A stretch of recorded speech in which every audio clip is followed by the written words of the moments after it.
आता 19 जिल्हे हे आपण याच्यामध्ये समाविष्ट केले आहेत। 150 कोटी रुपये जेवढ्या योजना तयार होतील त्या सगळ्या योजनांना सर्व शेतकऱ्यांना विनंती आहे की आपण सर्वांनी निश्चितपणे याचा लाभ घ्यावा। आमच्या ग्रामीण भागातल्या शेतकऱ्यांना म्हणून मी तुम्हाला आजच आश्वस्त करतो की तुमच्या विभागातर्फे जेवढ्या योजना तयार होतील त्या सगळ्या योजनांना बजेटमध्ये निधी उपलब्ध करून देण्याचं काम हे आम्ही या ठिकाणी निश्चितपणे करू आणि त्या माध्यमातून खऱ्या अर्थानं या क्षेत्राला पुढे नेण्याचं काम करू। आमच्या ग्रामीण भागातल्या शेतकऱ्यांना आमचे जे विकसनशील किंवा विकसित अशा प्रकारचं कार्य करणारे शेतकरी आहेत दुसऱ्या टप्प्यामध्ये त्याचा विस्तार आपण करतो आणि माझी सर्व शेतकऱ्यांना विनंती आहे की आपण सर्वांनी निश्चितपणे याचा लाभ घ्यावा। आता 19 जिल्हे हे आपण याच्यामध्ये समाविष्ट केले आहेत। 150 कोटी रुपये आपण या प्रकल्पाला दिलेले आहेत ज्यातनं मोठ्या प्रमाणात शेतकऱ्यांना जोडधंदा करण्याची एक संधी प्राप्त होते।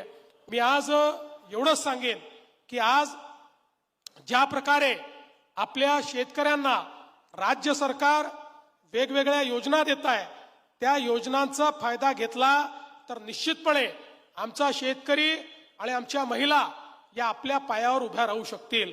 भारताने आपली बाजारपेठ अमेरिकेच्या कृषीकरता खुली केली आणि म्हणून या ठिकाणी स्पष्टपणे सांगतो माननीय प्रधानमंत्री मोदीजींचे आभार मानतो।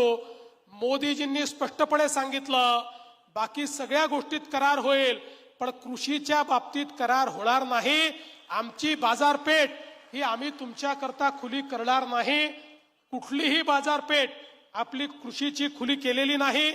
आपल्याकडे कोणीही स्वस्त माल आणून आपल्या शेतमालाचे भाव पाडू शकणार नाही।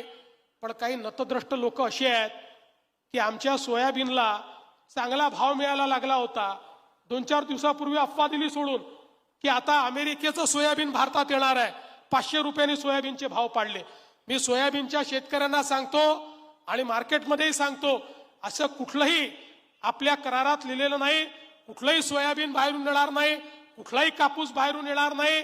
त्यामुळे अशा प्रकारच्या अफवा पसरवणाऱ्यांना त्या ठिकाणी त्यांची जागा दाखवली पाहिजे आणि जोपर्यंत देशात आणि राज्यात शेतकऱ्यांचं हित बघणारं सरकार आहे तोपर्यंत कुठल्याही परिस्थितीमध्ये आपल्या शेतकऱ्यांचं अहित होईल अशा प्रकारचा कुठलाही निर्णय आपण घेणार नाही।